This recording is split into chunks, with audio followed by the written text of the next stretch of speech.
Hello बच्चों, कथा craft kids में आपका स्वागत है। बच्चों, क्या तुमने कभी किसी की मूंछें डर के मारे कांपती देखी हैं? और क्या कोई दूध वाला भी इतना शरारती हो सकता है? आज हम एक ऐसे दूध वाले की कहानी सुनने जा रहे हैं जिसकी मूंछें बहुत बड़ी थीं और दिमाग में थोड़ी ज़्यादा चालाकी। चलो मिलते हैं गप्पू दूध वाले से।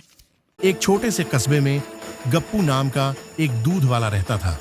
वह रोज सुबह अपनी साइकिल पर टन टन करती घंटी बजाता हुआ निकलता और जोर से चिल्लाता, दूध ले लो, एकदम ताजा दूध। ऊपर से गप्पू बहुत ही सीधा सादा और मुस्कुराने वाला लगता था, लेकिन उसकी दूध की बाल्टी में एक खास राज छुपा था। वह दूध में थोड़ा पानी मिला देता था और मन ही मन सोचता, अरे पानी भी तो साफ ही है। एक दिन गप्पू रोज की तरह शर्मा जी के घर दूध देने पहुंचा। जैसे ही उसने दरवाजा खटखटाया, अंदर से हंसी ठहाकों की आवाज आ रही थी। घर में मेहमान आए हुए थे। अचानक किसी ने कहा, ये हमारे मामा हैं, पुलिस में हैं। बस इतना सुनते ही गप्पू के हाथ से दूध का डिब्बा हिल गया। उसकी मूंछें कांपने लगीं और माथे पर पसीना आ गया। उसके दिमाग में घंटी बजने लगी। पुलिस, दूध, मिलावट, पकड़ गए तो? गप्पू ने तुरंत मुस्कान बनाई और बोला, अरे आज तो दूध थोड़ा कम रह गया है, कल डबल दूध दूंगा। इतना कहकर वह फटाफट साइकिल घुमाकर भाग लिया, बिना एक बूंद दूध दिए। रास्ते भर वह खुद से कहता रहा, जब तक पुलिस वाले मामा यहाँ हैं, मैं उस गली में कदम भी नहीं रखूंगा। कई दिनों तक गप्पू उस घर में दूध देने ही नहीं गया। वह रोज दूर से झांकता, मेहमान गए या नहीं।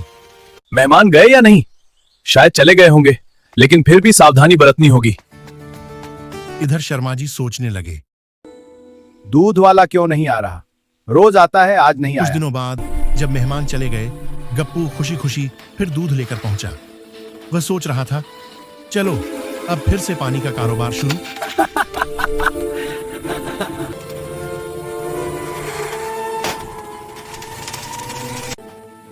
लेकिन इस बार शर्मा जी तैयार थे। उन्होंने दूध की जांच करवाई। जैसे ही रिपोर्ट आई, सब चौंक गए। अरे ये तो आधा दूध और आधा पानी है।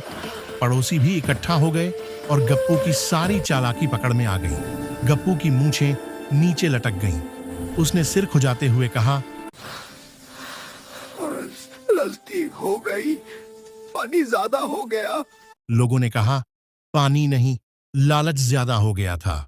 उसे सख्त चेतावनी दी गई कि अब अगर दूध में मिलावट हुई तो सीधा दूध की दुकान से पुलिस चौकी का रास्ता होगा। सच्चाई देर सवेर सामने आ ही जाती है। तो बच्चों, इस कहानी से हमें क्या सीख मिली? डर हमेशा गलत काम करने वाले को ही लगता है। अगर गप्पू शुरू से ही ईमानदार होता तो उसको डर नहीं लगता। फिर मिलेंगे एक नई कहानी और सीख के साथ।